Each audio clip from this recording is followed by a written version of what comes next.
Okay, so I'm just going to jump into the S3 console now and just give you a quick overview of what we mean by an access control list, what we mean by a bucket policy, and how to create one. So just got a number of buckets here that I use for demonstration. So I've just got here, I'll just select one of these buckets here and have a look at it. So we can see here we've got a number of objects here in the bucket that I've already uploaded. So I'm just going to look at the properties for this bucket.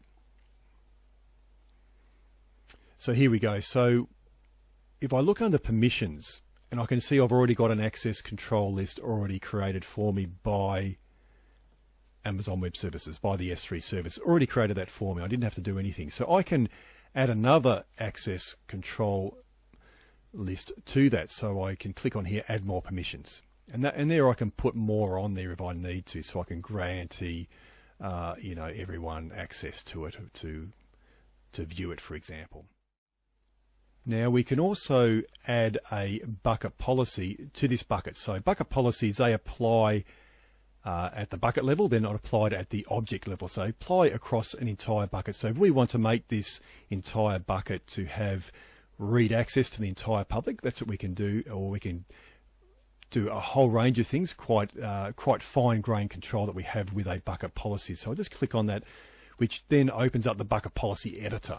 So we can put our bucket policy in here, which is basically JSON code that we put in there. Or if we don't understand how to do that, we can use the AWS policy generator, or we can cut and paste some of the sample bucket policies that are available. So first off, looking at the sample bucket policies, we can see that we've got quite a number there. That we can use. All you do is just basically copy those and just change your bucket name or whatever you need to change to make that work for you. So I'm going to use the AWS policy generator.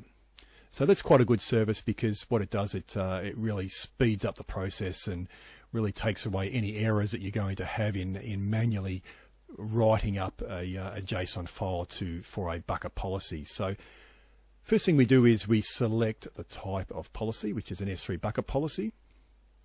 The effect is allow or deny. So we're going to, in this one, we're going to just create full public access to make life easier. So the principal, now that's going to be the user or account or whatever that we're going to apply this bucket policy to. So we're just going to apply it to everyone, so the entire public. So that'll be a wildcard symbol to do that.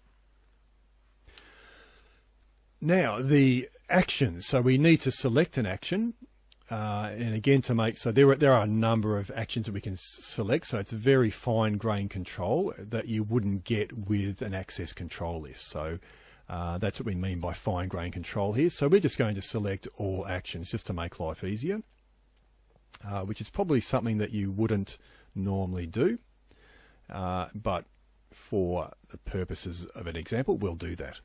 So the ARN, the Amazon resource name for an S3 bucket, follows the following format, which we can see down here. So I'm just going to cut or copy and paste that across.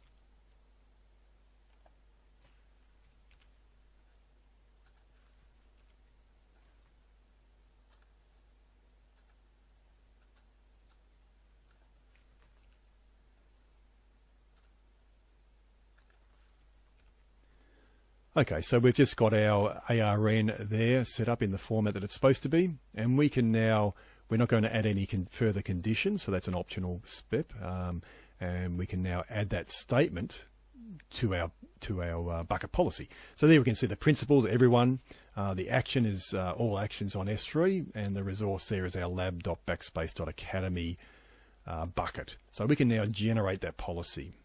And so there's our generated policy. So we can now copy and paste that over to our bucket policy editor.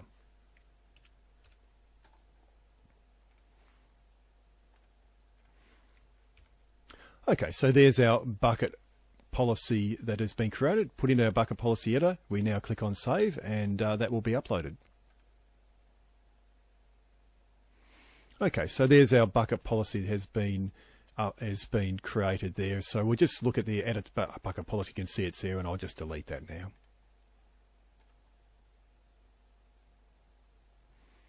So another thing I want to have a look at now is just to show the differences between the properties of a bucket and an object. So just going to click on a object now. And if we go into permissions there, we can see that again, we've got our access control lists, but we don't have the option there to put a bucket policy on.